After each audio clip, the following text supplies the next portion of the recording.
All right, let's dive into something a little different today. We're talking seduction. Seduction. But I don't mean, the usual romantic stuff. We're going deeper. Think like full-on Machiavelli. We're talking about the psychology of persuasion and influence. Okay, I'm intrigued. Yeah, so we're going to be looking at Robert Greene's book, The Art of Seduction. It's pretty controversial. Oh yeah, Greene's work is definitely known for pushing the boundaries. Exactly. And we've got this YouTube video that kind of breaks it all down. Like That's right. it goes into his 24 laws of seduction, talks about different personality types that are, prime targets for this kind of thing. And even something called victim archetypes. Victim archetypes. That sounds a little intense. Yeah, a little ominous maybe. Yeah. But look, we're not here to endorse manipulation or anything like that. Right, of course not. It's more about understanding these tactics. Yeah. Right. So you can recognize them, protect yourself, and, maybe even learn a thing or two about how to ethically influence people. I like that. It's like learning the secret language of persuasion. Exactly. Even if you don't want to speak it fluently, it's good to know what's being said.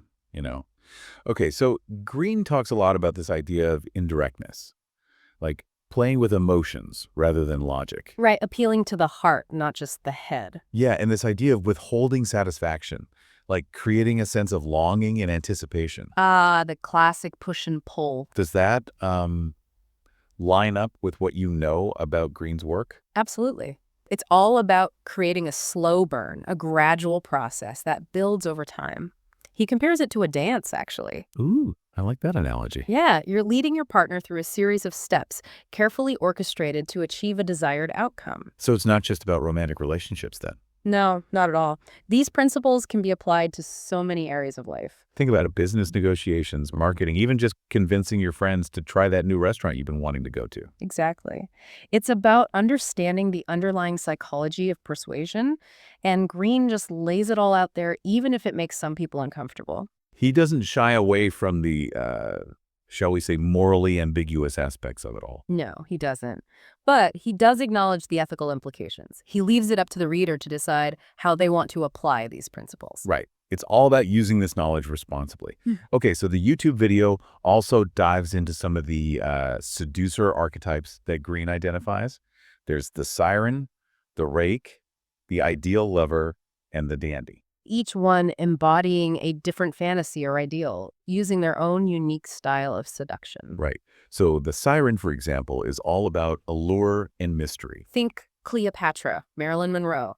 They exude this magnetic energy that draws people in. That promise of pleasure and excitement, right? Exactly. The Siren offers an escape from reality, a taste of the forbidden. And then there's the Rake. They're all about passionate pursuit, making you feel like you're the only person in the world. The Rake is unconventional, unpredictable. They embody a sense of rebellious freedom. Think Casanova or Mick Jagger. It's like they're breaking all the rules, which somehow makes them even more alluring. Exactly. Now, the ideal lover is a bit different. Yeah, they're all about romance and making you feel completely seen and understood. They tap into that longing for a soulmate, someone who fulfills your deepest desires. It's like living in a fairy tale. And that's a powerful fantasy that has resonated throughout history. For sure. Okay, now the dandy. They're the ones who use style and unconventionality to challenge expectations. Think David Bowie or Prince. They played with gender and identity, creating their own unique personas. They attract those who are looking for something different, something outside the norm. It's interesting to think about which archetype you might identify with, or even which one you're most drawn to. It is a fun thought experiment. But before we get too lost in those fantasies, Greene also talks about the anti-seducer. These are the people who, they repel rather than attract. The ones who make you want to run in the opposite direction. Exactly. And some of these are painfully relatable, like the brute who's just too aggressive, or the vain who's totally self-absorbed. And let's not forget the miser, who's emotionally unavailable, or the chatterbox who just never stops talking. Oh my gosh, the chatterbox. We all know one. It's a good reminder that seduction is about creating a genuine connection, making the other person feel seen and understood. Right, and sometimes that means just shutting up and listening.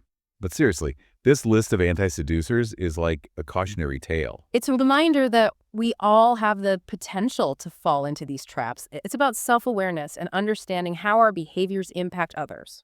So we've got the seducers, the anti-seducers, But how do we know who's most susceptible to these tactics? Who are the targets? Well, Greene dives into that too. He talks about different personality types and what makes them tick, like the nostalgics who long for the past. And the escapists, who are always seeking adventure and novelty. Then there are the self-indulgents who crave validation and attention. And the seekers, who are always searching for meaning and purpose. It's kind of a cynical view of human nature, but it does make you think, do we all fit into one of these categories? Maybe even multiple categories, right? It's pretty fascinating.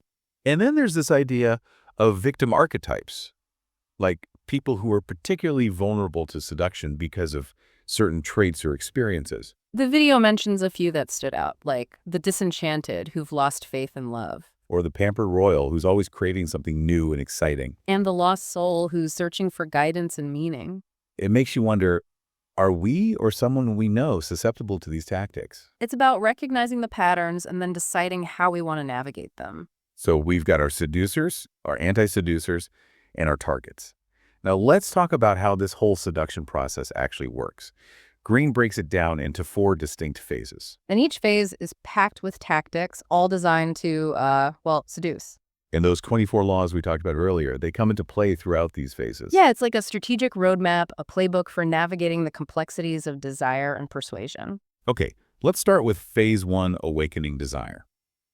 It all begins with choosing the right target, someone who's open to change, or maybe seeking excitement, a little vulnerable. And then you start to lower their defenses, subtly, indirectly, planting the seed of desire. And one tactic Greene talks about is creating a triangle, like introducing a third party to spark jealousy or competition. It plays on our primal instincts, making the target feel like they have to fight for your attention. You see this all the time in romantic comedies. Yeah, it's like creating a sense of scarcity, making yourself seem more desirable. And of course, you never want to fully satisfy their desires at this stage. Keep them wanting more, keep them guessing. The goal is to make yourself the object of their thoughts, their desires. You want them to crave your presence, to anticipate your next move. Okay, so that's phase 1. Then we move on to phase 2, leading astray. This is where things get really interesting. You start to weave your web, pull them further into your world. It's all about intrigue and enchantment. You keep them off balance, keep them guessing. Using suspense, surprise. It could be a well-timed gift or a look that lingers just a little too long. The video really emphasizes nonverbal communication in this phase, like using your body language, your tone of voice, even creating a specific atmosphere to, set the mood. And you can tap into fantasy, too, incorporating exotic or poetic elements to create an aura of mystery. You want to transport them to a different world. Oh, that's interesting. So it's not just about the words you say, but the whole experience you create for them. Right, exactly. And to really solidify that sense of escape, Greene talks about the importance of isolation, removing them from their usual environment, their routines, their support systems. So they become more reliant on you and the world you've created. Exactly. But it's a delicate balance. Too much isolation can backfire. It's about creating a sense of escape without making them feel trapped. Right. Okay, so we've covered phase 1, 2, and wow, this is getting pretty intense. Should we take a break and come back to the final 2 phases in part 2? Yeah, I think that's a good idea. Give our listeners some time to digest all of this before we delve into the even more intricate tactics of phase 3 and 4. Welcome back. All right, so where were we?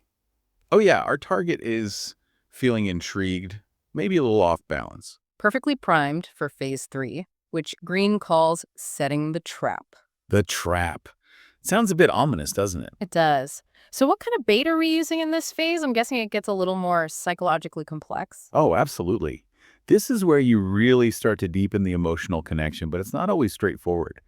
Greene suggests playing on the target's vulnerabilities, maybe even tapping into like childhood insecurities or past hurts. Hold on, that sounds kind of manipulative, doesn't it? Like using someone's emotional baggage for your own gain. Well, yeah, that's the thing about Greene. He really forces you to confront these, uncomfortable truths about human nature. He argues that everyone has these hidden triggers, emotional soft spots that a skilled seducer knows how to find and exploit. Okay, I see where the controversy comes in. But let's, just for the sake of understanding the tactics, let's play this out. How would someone use these emotional triggers in this phase? Well, one tactic is to introduce taboo elements. things that are forbidden, a little dangerous. It creates a sense of transgression, of breaking the rules together, which can be really bonding. Oh, I get it. Like creating a shared secret, something that sets you apart from the rest of the world. Exactly. Especially if your target is someone who feels like stifled by societal norms. And then there's this tactic Greene calls strategic vulnerability. Strategic vulnerability. Yeah, it's about revealing your own flaws, your weaknesses, but in a calculated way, of course. You're making them feel like they're seeing the real you. Hmm. That's interesting. You'd think you'd want to present yourself as, strong and confident, not all messed up. Right. But think about it. When someone lets their guard down, shows you their true self, it makes you feel closer to them, more trusting. Oh, I see. So it's like you're building intimacy and trust, but it's all part of a bigger plan. Right. Which is where the ethical considerations come in, of course. Are you being genuinely vulnerable or just using it as a tactic? It's a slippery slope, for sure. So taboo elements, strategic vulnerability. What else is in Greene's playbook for this phase? Well, remember the whole withholding satisfaction thing. That comes back in a big way here. You got to build that tension, make them work for your affection. So it's like a game, Yeah, playing hot and cold. exactly. Greene says this back and forth is what creates that emotional roller coaster, makes the seduction more potent.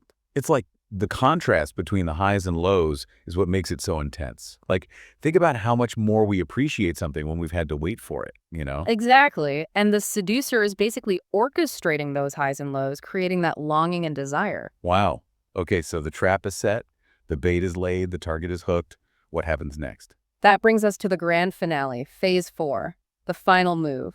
Okay, and I'm assuming this isn't just about making a physical move, right? There's got to be more to it than that. You're right. It's about timing, creating the right atmosphere, making sure your target is completely on board, receptive. So how do you create this right moment for seduction? What are the tactics? Well, remember that creating distance thing we talked about? That comes back into play here. It's about strategically withdrawing your attention, playing hard to get, to fuel that desire. So it's like one last push to really amp up the intensity before you make your move. Right. And another important thing is nonverbal communication, using your body language, your gaze, even touch to signal your intentions without actually saying anything. It's like speaking a secret language of desire, huh? Exactly. And in this final phase, those nonverbal cues can be even more powerful than words. Okay, the tension is building, the desire is palpable, the moment is right. What's next? Dude, go for it. Well, Greene says it's all about being decisive. You can't hesitate. It'll break the spell. You have to make a bold move. So you're building the tension, creating the anticipation, but then you got to be confident and direct when the time comes. Exactly. And even after the final move, the game isn't necessarily over. Oh, interesting. What do you mean? Well, Greene talks about managing the aftermath, whether you're looking for a lasting relationship or a clean break. Ah, so even the ending is calculated. In a way, yeah. If you want a long-term connection, you have to figure out how to keep that seduction alive. So even after you've won, you got to keep playing the game. Kind of. Greene's point is that seduction isn't a destination, it's an ongoing process. You got to keep that spark alive, that sense of mystery and excitement.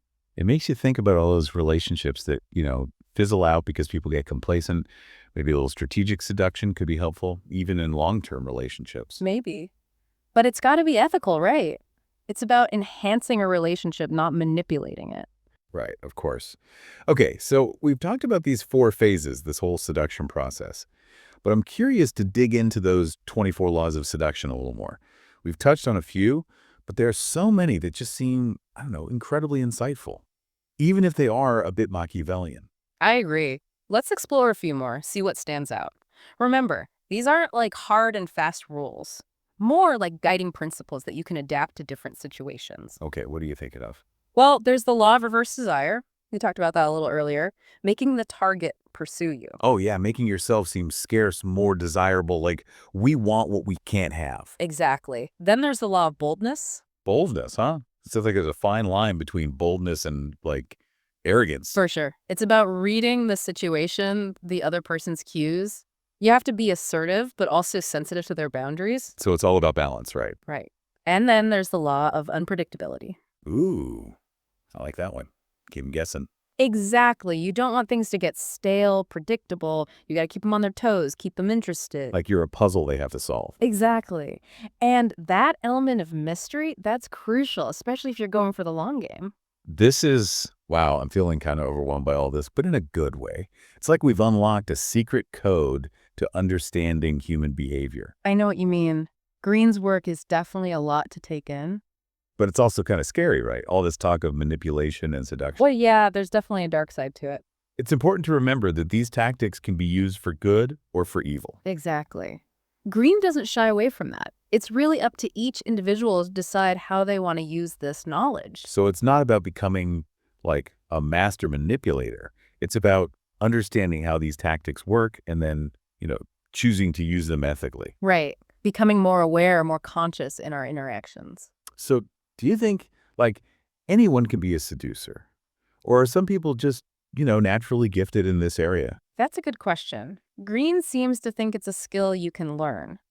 But I do think some people are naturally more, charismatic, better at reading people. Yeah, I think that's true. But even if you're not a natural, understanding these principles can definitely make you more, confident, persuasive. Right.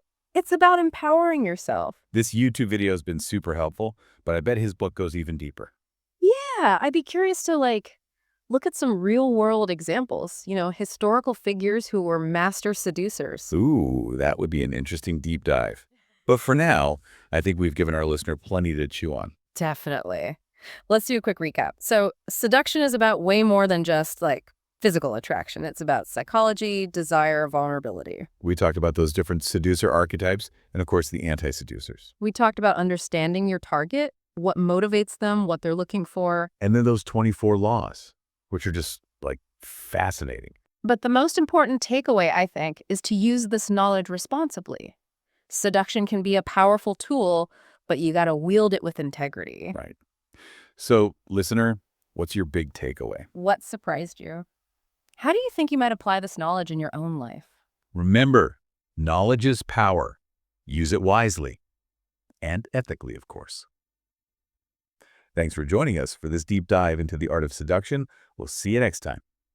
It's wild. After really digging into this whole seduction thing, I'm seeing it everywhere. Oh, yeah. Yeah, it's not just the obvious stuff. It's in meetings, advertising, even just talking to my friends, It's like you've got this new awareness. Totally. I see those 24 laws playing out all the time now. Kind of freaky, actually. Knowledge is power, right? I guess so. But it's not about becoming some kind of master manipulator ourselves, is it? No, not necessarily. More about recognizing when it's happening to us. Exactly. Understanding the game, even if you don't want to play. So how do we actually use this knowledge in our own lives? Ethically, of course. Well, I think self-awareness is key. You got to look at your own behavior. Are you using these tactics without even realizing it? Or are you being influenced by them? Yeah, that's a good point. Once you understand your own patterns, you can make more conscious choices about how you interact with people. So it's like taking control of your own seductive power, but also recognizing when other people are using it on you. Exactly. Like at work. I bet some of those people who always seem to get their way, maybe they're using some of these tactics. It's possible, consciously or unconsciously, and just being aware of that can really change how you approach those situations. It's like having a secret weapon. In a way, yeah. And it's not just about protecting yourself. You can learn from those people too. Oh, absolutely. Study their techniques. Yeah. See what works, and then adapt those strategies to your own style. Okay, so that's work. What about personal relationships? Does this whole seduction thing apply there too? I think so. I mean, it can definitely help you keep things interesting in a long-term relationship. Create a little mystery, surprise your partner. Keep the spark alive. Right. And it's not just romantic relationships. Think about how you interact with your friends. Do you make them feel heard? Do you show appreciation? Huh. I never thought of that as seduction. It is, in a way. It's about building connections, strengthening those bonds. It all comes back to understanding human psychology. And using that knowledge to build better relationships. Exactly. And that's what makes Greene's work so fascinating, even if it is a little unsettling sometimes. It's definitely been a journey. We've gone from seductive archetypes to manipulative tactics to ethical considerations. Oh, my head is spinning. So for our listener, what's your big takeaway from all of this? What surprised you the most? How do you think you'll use this knowledge in your own life? Remember, it's about being intentional. Thanks for joining us for this deep dive. Until next time.